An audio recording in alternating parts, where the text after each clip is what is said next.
अल्हम्दुलिल्लाहि रब्बिल आलमीन वल आक़िबतु लिल मुत्तक़ीन वस्सलातु वस्सलामु अला रसूलिहिल करीम अम्मा बादु फ़ाऊज़ु बिल्लाहि मिनश शैतानिर रजीम बिस्मिल्लाहिर रहमानिर रहीम।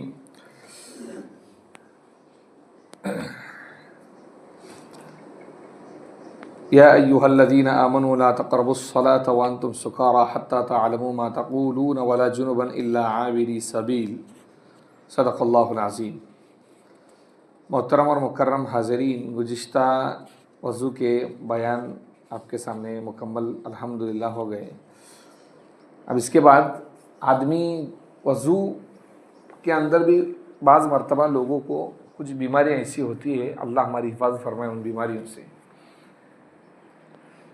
कि उनके भी मसाइल उलमा इकराम ने उसमें बयान फरमाए। वज़ू के बाबते में माज़ूर, हमारे यहाँ पर एक चीज़ है माज़ूर। माज़ूर जो है हर कोई जो है आदमी उसको उज़र उज़र बोल के कहीं पर भी इस्तेमाल, आजकल ज़माना ऐसा है कि जहाँ काम न करना है उज़र बतलाओ और पतली गली से निकल लो, ये रास्ता है, हमारे लोग इसको इख्तियार करते हैं। लेकिन शरीयत किसको माज़ूर बोलती है? शरीयत का नमाज के अंदर किसको नमाज माफ़ है? रोज़े के बारे में माज़ूर कौन है? समझ रहे हैं? इस तरह वज़ू के मसले में माज़ूर कौन है, किसको उज़्र है? हर एक का जो है अलग अलग मसाइल हैं और हर एक के लिए अलग अलग उलमा इकराम ने कहा कि भाई इस मसले में ये माज़ूर शख्स है, दूसरा आदमी उसमें माज़ूर नहीं हो सकता है। तो वज़ू के अंदर माज़ूर कौन है? बाज़ लोगों को ऐसी बीमारी हो जाती है जैसे नाक से खून निकलना, और लगातार खून निकलता रहता है, लगातार निकल रहा है। एक कतरा निकल गया, 2 मिनट नहीं हुए दूसरा कतरा निकल गया, 3 मिनट नहीं हुए तीसरा कतरा निकल गया। या फिर कोई ज़ख़म ऐसा है कि उस ज़ख़म से खून बहता ही रहता है, रुक ही नहीं रहा है वो। या किसी आदमी को सलसले बौल, उलमा ने लिखा है सलसले बौल, यानी पेशाब का कतरा अभी आया और 2 मिनट के बाद फौरन दूसरा कतरा आया, और फिर 2 मिनट गए 3 मिनट गए हर फौरन आ गया। तो लगातार ये बीमारी आदमी को हमेशा नहीं लगती है, लेकिन कुछ दिनों में ये बीमारी लगने से आदमी बाज़ मरतबा परेशान हो जाता है। अक्सर ये सलसले बौल की बीमारी जो है जवान लोगों को जब जवानी शुरू होती है उस वक्त पेश आती है। इसी तरह पेट का खराब होना, पेट से हवा का निकलना, पेट खराब होने की वजह से पीछे की जगह से हवा का निकलना, ये भी बाज़ मरतबा बीमारी आदमी को लग जाती है लगातार। वो हमेशा नहीं रहती है, लेकिन कुछ दिनों के लिए ऐसी रहती है कि आदमी उससे परेशान हो जाता है। अब उसके लिए आदमी नमाज पढ़ने के लिए वज़ू करेगा तो कितनी मरतबा वज़ू करेगा, कितनी मरतबा करेगा? जैसे तो उसके लिए मसला ये है कि किसी आदमी के नाक से खून निकलता है, या कोई ज़ख़म है उससे पीप निकल रहा हो या खून निकल रहा हो, या पेशाब की जगह से पेशाब के कतरे टपक रहे हो, तो एक नमाज का वक्त मुकम्मल, वक्त शुरू होने से लेकर वक्त ख़त्म होने तक, वक्त शुरू हो रहा है वक्त ख़त्म हो रहा है, इतना वक्त अगर किसी आदमी का इस बीमारी में गुजर गया कि उसको इतना वक्त भी नहीं मिला कि वो वज़ू करके पूरी तहारत के साथ नमाज पढ़ सके, पूरी तहारत से नमाज पढ़ सके, तो फिर ऐसा आदमी शरीयत में माज़ूर है। जैसे मैं मिसाल देता हूँ उसकी, फजर की नमाज का वक्त मिसाल के तौर पर, यानी मिसाल दे रहा हूँ मैं, 5 बजे शुरू हो रहा है समझो। अब किसी आदमी के जिस्म से खून निकल रहा है, ज़ख़म है, खून निकल के गिर गया या कपड़े को लग गया। अब थोड़ी देर के बाद क्या हुआ, 2 मिनट गए और खून निकला, ठहरा और 3 मिनट के बाद और निकल गया। अब वज़ू करने के लिए आदमी को कम से कम 1.5 मिनट लगेंगे, और फजर की नमाज फ़र्ज़ नमाज पढ़ने के लिए आदमी को कम से कम 3 से 4 मिनट पकड़ लो, 3 से 4 मिनट पकड़ लो। 4 और ये 1.5 मिनट कितने हो गए? 5 मिनट। 5 मिनट या 5.5 मिनट आदमी को वक्त ही नहीं मिल रहा है 5.5 मिनट का, कि फ़ौरन खून निकल कर गिर रहा है, चाहे एक कतरा निकल कर गिर रहा है, और ये पूरा वक्त रहा, 5 बजे से शुरू हुई बीमारी ये, और मिसाल के तौर पर 6 बजे नमाज का वक्त है या 6:15 बजे ख़त्म हो रहा है, तब तक यही बीमारी चलती रही, खून निकलता रहा या फिर पेशाब की जगह से कतरा निकल कर ये कपड़े को लगता रहा या गिरता रहा या पाखाने की जगह से हवा निकलती रही, तो फिर शरीयत बोलती है पूरा वक्त घेरा है इस बीमारी ने। एक नमाज का वक्त, चाहे फजर का शुरू से लेकर ख़त्म होने तक, जोहर का नमाज का वक्त शुरू से लेकर ख़त्म होने तक, असर की नमाज का वक्त शुरू से लेकर ख़त्म होने तक, मगरिब की नमाज का वक्त शुरू से लेकर ख़त्म होने तक, और ईशा की नमाज का वक्त शुरू से लेकर ख़त्म होने तक, कोई भी एक नमाज का वक्त शुरू होने से एंड तक अगर वो बीमारी लगातार मुसलसल चल रही है और इतना टाइम नहीं मिल रहा है कि वो वज़ू करके नमाज पढ़ सके, तो समझो शरीयत की निगाह में ये है माजूर आदमी। ये कौन है? माजूर आदमी। अब इस माजूर आदमी के लिए शरीयत ने क्या कहा कि भाई मिसाल के तौर पर फजर का वक्त उसका उज़्र में गुजरा, अब शरीयत ये हुक्म लागू करती है कि जोहर की नमाज के लिए वक्त शुरू होने से पहले उसने वज़ू कर लिया, अब उस वज़ू से आदमी जोहर की नमाज पढ़े, चाहे उसके बाद कितनी मरतबा भी खून आए, उससे कोई मसला नहीं। उसके बाद कितनी मरतबा भी खून आए, उसको जोहर की नमाज चल रही है, वो खून आ रहा है, उससे कोई मसला नहीं, नमाज उसकी हो जाएगी, नमाज उसकी हो जाएगी। जोहर की नमाज पढ़ रहा है, पेशाब के कतरे निकल रहे हैं, कोई मसला नहीं, नमाज उसकी हो जाएगी। क्यों? शरीयत की निगाह में ये है माजूर। शरीयत की निगाह में ये क्या है? माजूर। अल्लाह इसकी नमाज को कबूल फरमाएंगे इसलिए कि इसको बीमारी है, और शरीयत ने इसको रुख्सत दी, छूट दी। शरीयत ने इसको क्या कर दी? रुख्सत दी और छूट दे दी। तो हर नमाज का वक्त ख़त्म हो गया तो उसके साथ उसका वज़ू भी टूट जाएगा। जैसे जोहर की नमाज पढ़ी उसने, अब असर की नमाज वक्त शुरू हुआ, तो अब जोहर की नमाज का वक्त जैसे ख़त्म हुआ वैसे उसका वज़ू टूट गया, अब असर की नमाज के लिए दूसरा वज़ू उसको करना पड़ेगा। ये जिस आदमी को बीमारी उसका ये मसला है। अब यहाँ पर एक मसला इसके साथ ये समझ ले आप, अगर उसका वज़ू उस बीमारी से नहीं टूटा, जैसे एक आदमी को पेशाब निकलने की बीमारी थी, पेशाब के कतरे निकल रहे हैं उसको, लेकिन उसका वज़ू टूट गया पाखाना करने की वजह से, भाई पाखाना गया, पाखाने के लिए चला गया, पाखाना सफाई, तो हम ये जो वज़ू टूटा है एक दूसरे वज़ू तोड़ने वाली चीज़ों में से टूटा है।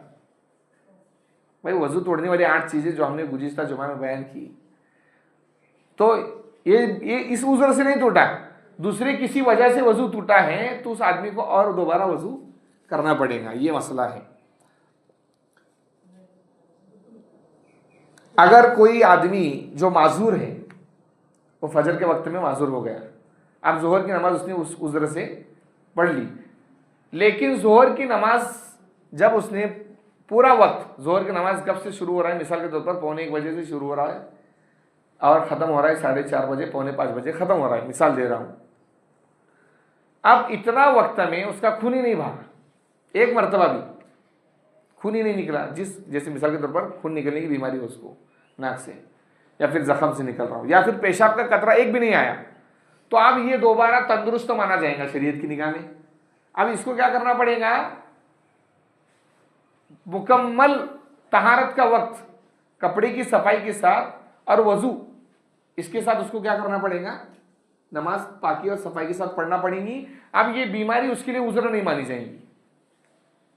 कोई आदमी माजूर हो गया, माजूर होने के बाद एक नमाज का वक्त ऐसा चला गया है कि उस वक्त में उसको वो उज़्र, जैसे पेशाब का कतरा निकल रहा था, वो एक मरतबा भी नहीं आया, तो आप शरीयत ये बोलती है कि भाई ये तंदुरुस्त हो गया। अब तंदुरुस्त आदमी के लिए क्या हुक्म है? कपड़े भी पाक साफ हो, जिस्म की सफाई, शर्मगाह की सफाई हो, और वजू करे और नमाज पढ़े। और अगर नमाज के दरमियान खून आता है या पेशाब निकल जाता है तो वजू क्या हो जाता है? बोलो भाई, टूट जाता है। जब वजू टूट गया तो नमाज भी टूट गई। अब इस आदमी के लिए दोबारा दूसरे कपड़ा पहनना पड़ेगा। 1 रुपये से कम है, 1 रुपया जो हमारे ज़माने में है, असल में मसला ये है, हथेली का जो अंदरूनी हिस्सा होता है, इसको बोलते हैं शरीयत की निगाह में, हथेली का अंदरूनी हिस्सा 1 रुपये के बराबर होता है। तो 1 रुपये के बराबर अगर खून कपड़े को लगा है, कपड़े को लग गया, तो समझो कपड़ा क्या हो गया? नापाक हो गया। अब उस कपड़े को निकालना पड़ेगा, धोना पड़ेगा, और धोकर फिर उस आदमी जो है उसी कच्चे कपड़े के साथ नमाज पढ़ सकता है। ये तीसरा मसला है। ये जो माजूर हो आदमी है, इसके बारे में और एक मसला समझ रहा हूं। इसको फजर की नमाज में शरीयत ने कहा कि भाई ये माजूर हो गए। अब जोहर की नमाज में एक बार भी खून आ गया, एक मरतबा सिर्फ उसको खून आया, एक मरतबा पेशाब का कतरा निकला है, तो ये माजूर है। अब ये जोहर की नमाज पढ़ेगा। अब असर की नमाज पढ़ा उसने एक वजू से, अब उसको सिर्फ एक मरतबा ही खून का कतरा निकला या एक मरतबा पेशाब का कतरा निकला, तब भी ये माजूर समझा जाएगा। फिर मगरिब की नमाज के अंदर भी पूरे वक्त में नमाज पढ़ ली उसने, नमाज पढ़ने के बाद निकला है, पूरे वक्त में एक मरतबा भी अगर वो उज़्र उसको आ गया, पेशाब का कतरा निकल गया या खून का कतरा, तो उसका उज़्र बाकी रहेगा। और जब तक ये बीमारी उसको 5 वक्त की नमाज में, हर 5 वक्त की नमाज में एक एक मरतबा आती रहेगी, पूरा वक्त न घेरे, तो भी वो माजूर समझा जाएगा। उसके लिए उस वक्त के लिए, नमाज के वक्त के लिए सिर्फ एक मरतबा वजू करना काफ़ी है। ये बात आप समझ लो। चौथा मसला ये है कि अगर ये खून वगैरह कपड़े में लग जाए, तो अगर नमाज ख़त्म करने से पहले ही लग जाए तो उसका धोना वाजिब नहीं, उसका धोना वाजिब नहीं चाहिए। मिसाल के तौर पर एक आदमी को उज़्र है, खून निकलने की बीमारी, अब शरीयत ने कहा कि ये माजूर है, इसी बीमारी के साथ ये नमाज पढ़ सकता है, सिर्फ नमाज के लिए एक मरतबा उसको वज़ू करना पड़ेगा। अब उसने नमाज कपड़े अच्छे पहना, वज़ू कर लिया और नमाज के लिए फ़ौरन, अब ऐसा आदमी के लिए ये भी मसला याद रखो, ऐसे आदमी के लिए क्या करेगा, वो जमात के वक्त में आए, जमात के वक्त में आए, वज़ू करे, फ़ौरन जमात के साथ खड़े हो जाए, फ़ौरन जमात के साथ क्या हो जाए, खड़े हो जाए। अब नमाज के अंदर खून निकल रहा हो या पेशाब निकल रहा हो या फिर पीप निकल रहा हो, जिसमें से निकल कर बह रहा हो, तो इस आदमी को उस कपड़े को धोने की, जिस्म के उस हिस्से को धोने की ज़रूरत नहीं है। क्यों? नमाज शुरू करने के बाद उसको वो आ गया है। अब यहाँ पर इसके माजूर के अहकाम ख़त्म हो गए। अब गुस्ल का बयान है। गुस्ल करने का सबसे पहले तरीका जानिए। गुस्ल करने वाले, पहले ज़माने में क्या होता था, बाथरूम ऐसे नहीं थी जैसे आज के ज़माने में है, अल्लाह ने सहूलत दी है। तो पहले ज़माने में मिट्टी के बाथरूम होते थे, उसके अंदर धोते थे। तो सबसे पहले आदमी को अपने दोनों हाथ पहुँचे तक, यानी इसको बोलते हैं पहुँचा, ये है पहुँचा, ये पहुँचा यहाँ तक पहुँचता है, समझे? इसको जो कपड़े का शुरू हिस्सा होता है इसको बोलते हैं पहुँचा, और ये इस हड्डी को बोलते हैं पहुँचा। तो यहाँ तक पहले हाथ धोना है सबसे पहले। कोई भी आप गुस्ल करें, गुस्ल सुन्नत करें या गुस्ल वाजिब, गुस्ल वाजिब जैसे आदमी बालिग है, नौजवान है, गुस्ल उस पर वाजिब हो जाता है, तो उस आदमी के लिए भी ये मसला है। और गुस्ल सुन्नत, जैसे जुमा का गुस्ल करना सुन्नत है, ईदैन का गुस्ल करना सुन्नत है, या पाकी सफाई हासिल करना आदमी के लिए, ये भी वो भी गुस्ल सुन्नत में शुमार होगा। तो उसके लिए पहले दोनों हाथ धोएगा, फिर इस्तिंजा करेगा, यानी पेशाब पाखाना करेगा। पेशाब पाखाना करने के बाद फिर उस जगह को धोएगा, और अगर नापाक है, मनी लगी है, या औरत को बीमारी हैज़ की, माहवारी उसको आ रहा है, खून लगा हुआ है, तो औरत भी उस जगह को धो लेंगी। मर्द है, मर्द उस मनी का कतरा लगा है, उसको धोना पड़ेगा। उसको धोने के बाद फिर जो है वज़ू करेगा, वो वज़ू करेगा। पहले ज़माने में क्या होता था, मिट्टी के अंदर खड़े पानी वहीं जमा हो जाता था, तो हुक्म ये था कि वज़ू करे और पैर न धोए। आज के ज़माने में फर्श टाइल्स लगी होती है हर एक के बाथरूम के अंदर, या कभी कभार ऐसा मसला पेश आए, आप घूमने के लिए पिकनिक पर गए और आपको गुस्ल वाजिब हो गया, अब सुबह में उठ रहे हो आप नमाज के लिए, तो वहाँ पर भी ये मसला पेश आ सकता है। तो जंगल के अंदर जब आप गुस्ल कर रहे हो झाड़ियों के बीच में, तो वहाँ पर भी आप वज़ू करेंगे और पानी जमा हो रहा है, तो पैर न धोए, पैर फिर आखिर में धोए, वज़ू करेंगे। वज़ू करने के बाद 3 मरतबा सर पर पानी डालना है, 3 मरतबा सर पर आदमी क्या कर ले, बाल्टी से पानी ले डाल दे। आज के ज़माने में शावर है, शावर चालू करे, सीधा खड़े हो जाए, डाल ले अपने सर पर 3 मरतबा पानी। फिर उसके बाद सीधे कंधे पर डालेंगे पानी, फिर डालेंगे उल्टे कंधे पर। ये तरीका है गुस्ल करने का सुन्नत तरीका। अब इसके अंदर सफाई हासिल करना मुकम्मल, कि जिस्म से बदबू ना आए। आदमी साबुन का इस्तेमाल कर सकता है, ब्रश का इस्तेमाल कर सकता है, तो ये मुस्तहब है। मुस्तहब का मतलब क्या है, उसके करने पर सवाब मिलेंगे आपको, क्योंकि आप पाक होंगे तो हर आदमी आपके करीब रहेगा। आपके जिस्म से बदबू आ रही है तो आदमी बोलेंगे यार इससे दूर रहो यार। आदमी की तबीयत अच्छी चीज़ की तरफ जल्दी माइल हो जाती है। तो साबुन का इस्तेमाल करना, ये जो है बदन के सफाई के लिए मुस्तहब है। और गुसल करते वक्त जिस्म का कोई हिस्सा, खास तौर से वो जगह जहां पर मैल कुछ जमा हो जाता है, जैसे मांडियों के दरमियान, रान के दरमियान, दोनों पैरों के दरमियान, जहां हड्डियों का जोड़ है या बगल के दरमियान, यहां पर अगर पानी नहीं पहुंचेगा एक सुई की नोक के बराबर भी, तो आप समझो आपका गुसल होने वाला नहीं, गुसल होने वाला। इसलिए मुकम्मल पानी बहना चाहिए तमाम जगहों पर। इस तरह आदमी की सुर्रीन यानी ब्याक जो हिस्सा, पिछला हिस्सा होता है, गुसल करते वक्त तो वहां पर भी पानी पहुंचना जरूरी है।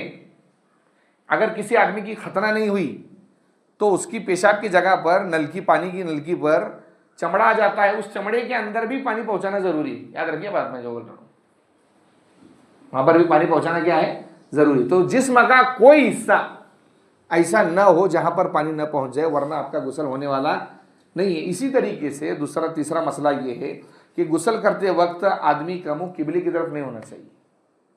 किबले की तरफ न मुंह हो न पीठ हो, न मुंह हो और न पीठ हो। नल किधर भी है, नल का कोई मसला नहीं आता है। आदमी बाल्टी भर के इधर मुंडी करके भी नहा सकता है। आपका नल इधर है बाथरूम के अंदर, आप इधर मुंडी करके नहाओ, पानी ये करके। तो शर्मगाह का अगला हिस्सा या पिछला हिस्सा गुसल करते वक्त तो ये नहीं होना चाहिए।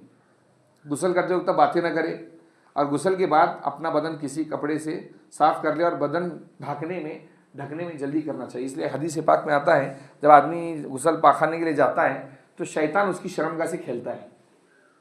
जो आप लोगों को भूलने की बीमारी होती है ना, वो क्या करते हैं, बाथरूम के अंदर गए, वही शर्मगाह के हिस्से को देखते बैठे, तो आदमी को भूलने की बीमारी लग जाती है। यहाँ तक उलमा ने इसमें मसाइल लिखा है कि पेशाब पाखाने के लिए जाए तो उस जगह को भी ना देखे, उस जगह को भी ना देखें। हाँ, धोने के वक्त आदमी अगर समझ में नहीं आ रहा है फिर देख सकता है, लेकिन शर्मगाह की जगह को देखते बैठना, या हम बिस्तरी करते वक्त औरत से आदमी ज़रूरत पूरी कर रहा है तो औरत की जगह को या अपनी जगह को भी नहीं देखना चाहिए। हाँ, जनाब मोहम्मद रसूलुल्लाह सल्लल्लाहु अलैहि वसल्लम जब अपनी ज़रूरत को हज़रत आयशा रज़ी अल्लाह अन्हा से पूरी करते थे तो अपने ऊपर चादर ढक लेते थे। क्या करते थे भाई, चादर ढक लेते थे और फिर हम बिस्तरी पूरी करते थे। ये तरीका है। क्यों? इसलिए कि अल्लाह गैरतमंद है, और गैरत अभी मैं 2 दिन पहले एक वाक़या पढ़ रहा था, उसमें अजीब बात लिखी थी। अरब के अंदर एक आदमी ने औरत से शादी कर ली और घोड़े पर बिठाकर उस औरत को लाया, घोड़े पर बिठाकर अपनी बीवी को लाया। लाने के साथ ही उसने जो है उसको क्या कर दिया, उस घोड़े का जो है सर कलम कर दिया तलवार से। तो लोगों ने कहा कि ऐसा आपने क्यों किया, घोड़े को मार दिया आपने? तो कहा इसलिए कि मेरी औरत उस घोड़े पर बैठ कर आई, औरत की जिस्म की गर्माहट उस घोड़े के जिस्म पर लगी हुई है, और मैं नहीं चाहता कि कोई पराया मर्द उस पर बैठे और मेरी औरत की गर्माइश महसूस करे। ये होती है हया, ये होती है क्या, बोलो भाई, हया होती है इसको। इसलिए आप साहब ने कहा है इज़ा लम तस्तही फसना माशीत, जब तेरे अंदर हया ना हो तो बेगैरत मर्द बना हुआ है तो जो चाहे वो कर। इसलिए मोमिन और मुसलमान के अंदर हया ज़्यादा होती है, वो अपने औरत को पर्दे के अंदर रखता है। अपनी लड़कियों को, लड़की 9 साल में बालिग हो जाती है, मसला बता देता हूँ, 9 साल में लड़की बालिग हो जाती है। मर्द तो बालिग होता है बाद में, 15 के बाद, 15 के अंदर हो जाता है बालिग। अगर बालिग ना हो तो 15 का हुक्म मर्द को लगाए, लेकिन और लड़कियाँ जो है अक्सर 9 साल में बालिग हो जाती हैं, तो उसी वक्त से उसको पर्दा है। हमारे यहाँ इसका एहतमाम नहीं। गुनहगार कौन है भाई, बोलो, माँ बाप गुनहगार हो गए। तो इसलिए आदमी को गुस्ल करने के बाद अपने बदन को फ़ौरन ढकना चाहिए। हज़रत उस्मान रज़ी अल्लाह तआला अन्हु जब गुस्ल करते थे, हज़रत उस्मान रज़ी अल्लाह ने उनको, हुज़ूर अकरम सल्लल्लाहु अलैहि वसल्लम, एक मतलब आपको बता देता हूँ मैं चलते चलते, बस आप सल्लल्लाहु अलैहि वसल्लम जो है ऐसा बैठे थे, ऐसे टेक लगाकर और ऐसा मांडी फैलाकर आप सल्लल्लाहु अलैहि वसल्लम बैठे थे। आप अपने घर के अंदर हज़रत अबू बकर आए, ऐसे बैठे रहे।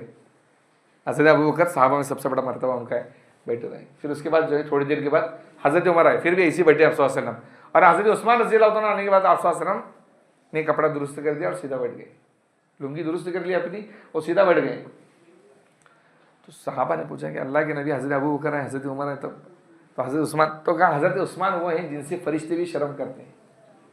हज़रत उस्मान रज़ी अल्लाह तआला अन्हु वो हैं, इतनी हया करते थे हज़रत उस्मान। जब गुस्ल करते थे तो शरीयत ने तो ये कहा कि भाई आदमी अगर बाथरूम अगर ऐसा है कि वहाँ पर किसी की निगाह नहीं पड़ सकती तो आदमी नंगा होकर नहा सकता है, कोई मसला नहीं। खड़े होकर नहाए, बैठ कर नहाए, जायज़ है। आप कपड़े उतार कर मुकम्मल नहाए, सफाई हो जाए, शरीर इसकी इजाज़त देती है, बस कोई आदमी आपका सदर न देखे। लेकिन हज़रत उस्मान रज़ी अल्लाह अन्हु जब नहाते थे तो नहाने से पहले अपने जिस्म पर दूसरा कपड़ा ओढ़ लेते थे, फिर अपने कपड़े को निकालते थे और उसी कपड़ों के साथ वो गुस्ल करते थे। तो फिर फरमाया आप सल्लल्लाहु अलैहि वसल्लम ने कि जिससे अल्लाह शर्म करता है मैं उससे क्यों शर्म न करूं। ये चलते चलते मैंने मसाइल आपको बयान कर दिए। और एक मसला ये है